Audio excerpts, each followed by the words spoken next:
Mall of Asia. Gandang hapon guys, welcome back na naman guys sa ating YouTube channel, Isa Rugman. At pagkagaling natin guys sa Parisan ni Diwata ay dinaanan natin yung dating pwesto niya. Napakaganda ng lugar dito mga kaisarog. Ito dati ay nadadaanan natin guys. Ito ay mataas, parang tapunan ng basura.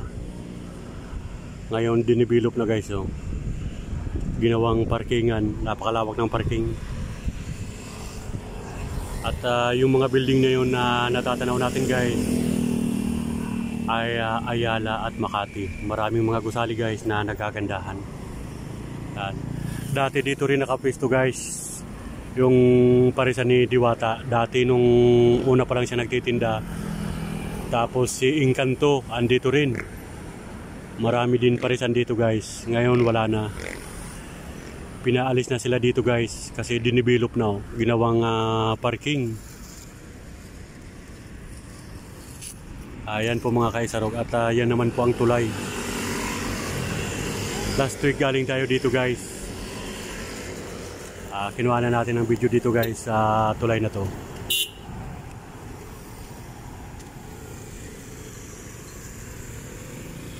May alanganin na ano. Nalaglag yung cellphone. Nalaglag yung cellphone nung kwan. Okay. Nalaglag. Akala ko guys iikot, alanganin. Yung ginagamit guys sa Google at saka Waze, yung cellphone nalaglag. Akala ko guys kung ano na nangyari. Ayan mga kaisarog. Shoutout sa mga viewers natin dito sa Jokno. Oo. Yung mga bago natin na mga subscriber, thank you so much. At dumarami na guys ang ating mga subscriber. Oh, thank you sa walang sawang pagsuporta sa ating YouTube channel guys. At kumuha na naman tayo guys ng video dito sa tulay. Ayan. At dito guys nadaan yung mga eroplano.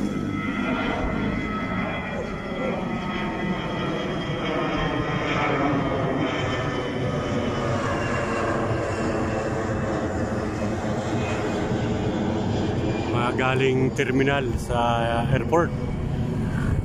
At namimiss tuloy natin guys. Dati nung asawa ko guys ay nasa Taiwan pa. Sinusundo natin guys sa Terminal 1, Terminal 2 at saka Terminal 3. Pero malimit tayo guys magsundo sa Terminal 3. Dahil dyan po ang gusto guys ng asawa ko na sinusundo ko. Pero mas maganda guys sa Terminal 3 dahil nakakapasok tayo. Sa Terminal 1 ay nasa labas ka lang. Pero pag sa Terminal 3 sa departure ay sa arrival ay nasa loob tayo. Departure at saka arrival ay nakakapasok tayo guys sa loob ng terminal ng airport. Ayan. Kaya naalala natin guys nung mga panahong yung asawa ko ay nasa Taiwan pa. At sa ngayon guys ay bali 2 taon na andito sa Pinas yung asawa ko. Pero hindi ko sure guys kung makapag-abroad uli. Oo. At balik tayo guys dito sa kahabaan ng tulay sa may Jokno. Ito yung mga gandang tanawin dito guys. At ito naman guys ay sakop na guys ng Pasay. Itong mga building na to sakop na ng Pasay.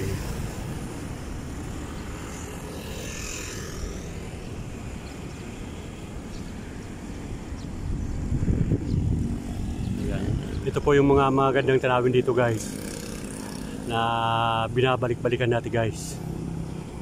Hindi nakakasawang balikan ang lugar na to. At kumakain tayo guys sa Parisan ni Diwata.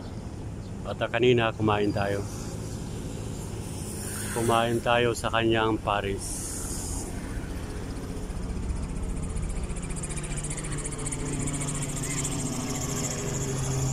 Ayan, may helicopter.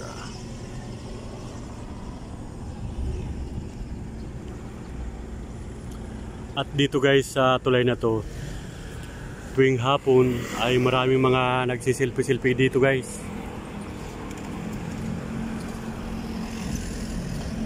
Yan, maraming mga tumatambay dito pag gabi.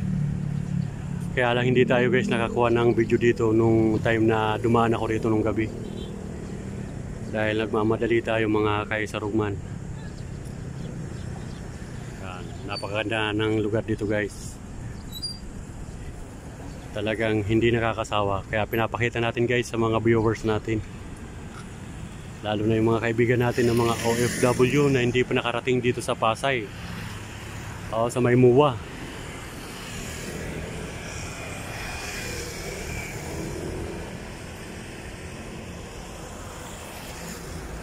Ito yung magandang lugar dito guys sa Pasay.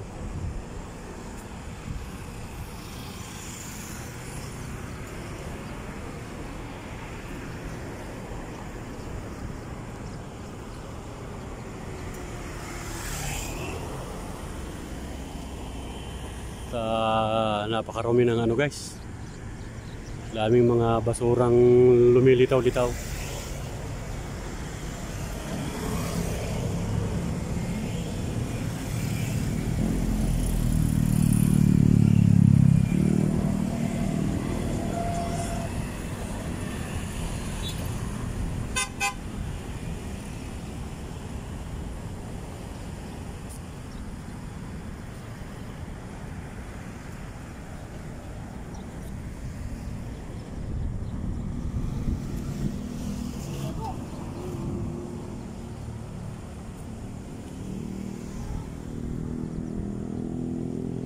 Ayan po mga kaisarog. At yun naman guys, yung mga tinatambakan na lupa itinatambak sa dagat.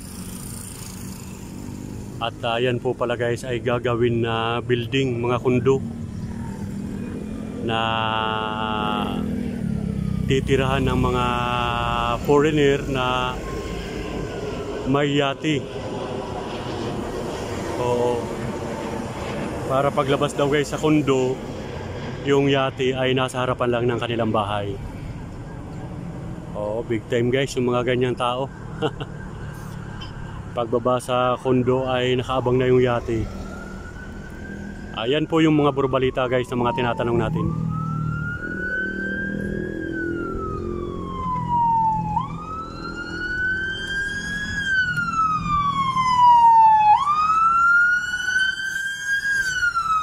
At may ambulance.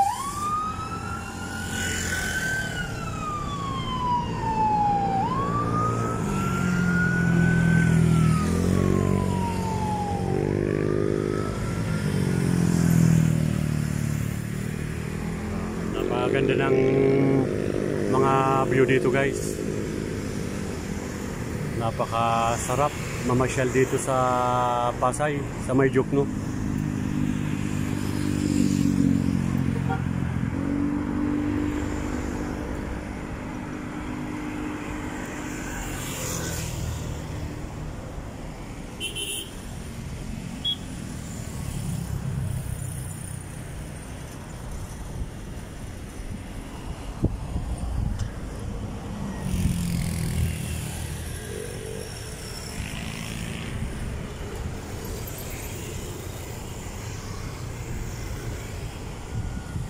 Yan, naglalakad-lakad tayo guys dito sa tulay.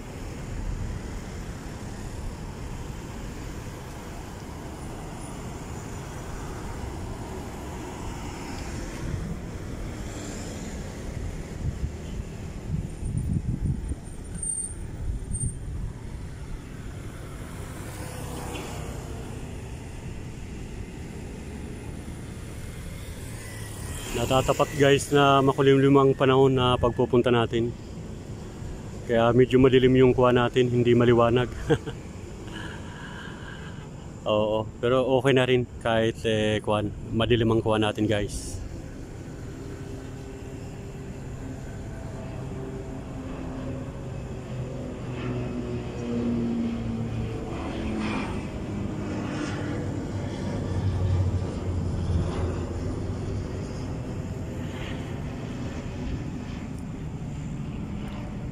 At sa mga viewers natin guys, salamat sa walang sawang pagsuporta.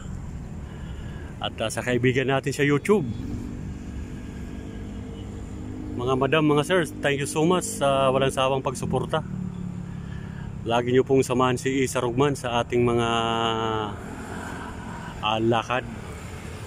At nagpapasalamat tayo sa mga taong mula umpisa at dulo ay pinapanood ang ating YouTube. Hindi nag-i-escape ng ads. O, yan po ang importante sa lahat mga ka-Isa Rugman, yung mga hindi nag-i-escape ng ads. Kasi malaking bagay po yan sa akin. At ganun din po ginagawa natin guys sa mga kaibigan natin sa YouTube. Kapag pinanood po natin ay hindi natin ini-skip ang ads kasi sayang. Kasi kung panonoodin mo lang naman ang video na i-skip mo yung ads, ay useless lang guys yung panonood ng video. Dahil sa ads tayo guys binabayaran ni YouTube. Kaya sa mga taong hindi nag-i-escape ng ads ay salamat ng marami. At sinusuklian din naman natin guys na kahit minsan hindi tayo nagko-comments sa kanilang comment section ay pinapanood natin ang kanilang mga upload na video. Yan lang po yung guys ng malaking bagay na maitutulong din natin sa kapwa natin mga nagbablog, na yung hindi pag-skip ng ads ay malaking tulong po yan sa akin at sa bawat isa.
Malapit na tayo guys tumawid sa kabilang tulay.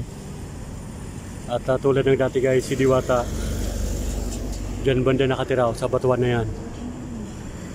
Noong mga time na si Diwata ay napunta rito ay hindi natin madatnan na bumibisita siya guys sa mga kasama niya dito sa ilalim ng tulay. Nakikita na lang sa mga post natin ni Diwata na siya ay nabigay ng pagkain at tinulungan guys yung mga kasama niya dito sa tulay dati.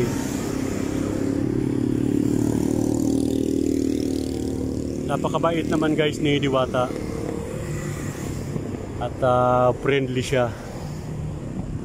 At minsan ay hindi talaga maiwasan na may mga vloggers na sobra-sobra po yung mga kwan nila.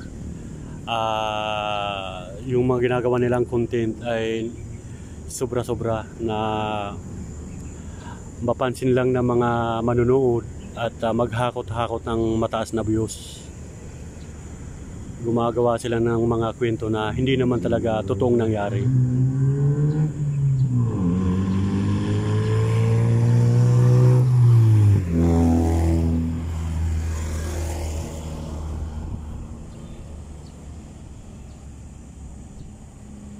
Yan, dito po guys sa batuan na baba si Diwata.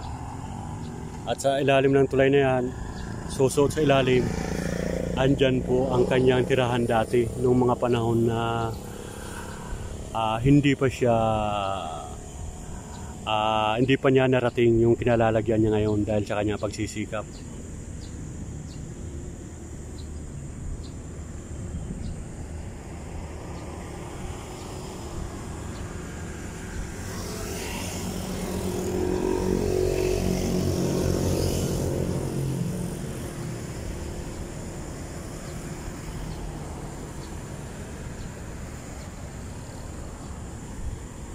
At shout out pala kay Manoy OC Vlog. Oo, kay Manoy OC Vlog.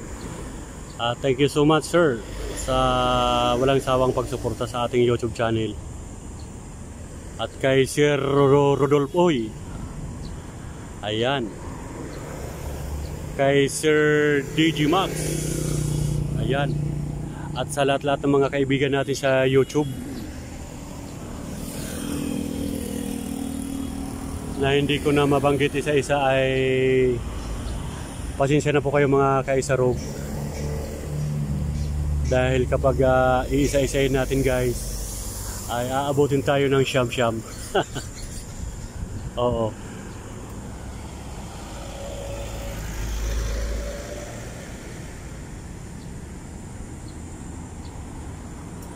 Ayan po guys, hanggang dito na lang guys ang ating vlog. At thank you so much sa walang sawang panonood sa ating mga video. At sa hindi pa po nakapag-subscribe sa aking YouTube channel, favor naman mga guys, paki-like and subscribe sa aking YouTube channel at paki-click na rin ang notification bell para lagi kayong updated sa aking mga ina-upload na video. Okay, hanggang sa muli guys, hanggang sa sunod na video natin tayo ay magkita-kita. Thank you so much for watching. Bye bye. I love you all. God bless.